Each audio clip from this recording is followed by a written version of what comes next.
Kaum muslimin dan muslimat rahimani wa rahimakumullah. Rasulullah sallallahu alaihi wasallam adalah nabi kita, kekasih kita, utusan Allah Subhanahu wa taala. Wajib kita mencintai beliau, membela beliau, menghidupkan sunnah-sunnah beliau sallallahu alaihi wasallam.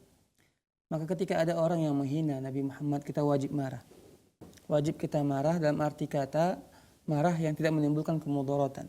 Kita harus membenci, kemudian juga marah terhadap orang menghina Nabi Shallallahu Alaihi Wasallam. Nah, bagaimana kalau seandainya ada sebuah negara atau seorang pemimpin negara yang menghina Nabi kita?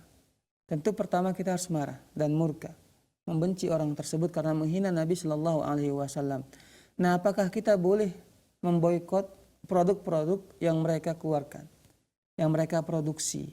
Maka di sini bahkan kalau seandainya ada maslahat di situ, supaya ya pemimpin yang zalim tersebut, yang dia menghina Nabi Muhammad sallallahu alaihi wasallam itu sadar dan mau meminta maaf, berhenti daripada perbuatannya, maka kita boleh memboikotnya. Bahkan ada maslahat di situ. Tentu boikot di sini ialah memboikot dalam arti kata kita ingin memberi pelajaran kepada dia.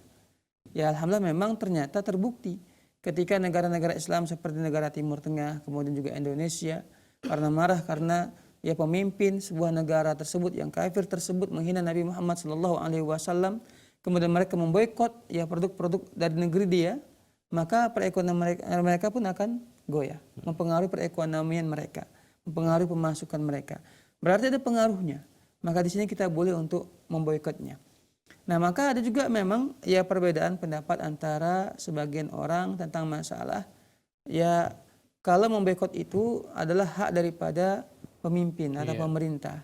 Ini tentunya ya sebuah kita harus butuh tafsil yang rinci. Artinya jual beli itu adalah hak milik kita. Umpamanya kita memboikot dalam arti kata di sini ya bukan melarang produk datang, itu pemerintah punya hak begitu.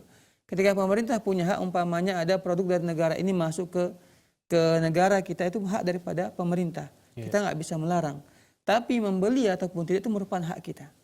Kita dianjurkan tidak membeli ya produk-produk yang mereka produksi, yang mereka miliki, supaya apa? Memberi pelajaran kepada mereka, jangan coba-coba bermain dengan umat Islam. Jadi dibolehkan, bahkan sangat dianjurkan di antara bukti marah kita dan cinta kita kepada Nabi Muhammad sallallahu alaihi wasallam ketika mereka menghina Nabi kita Muhammad sallallahu alaihi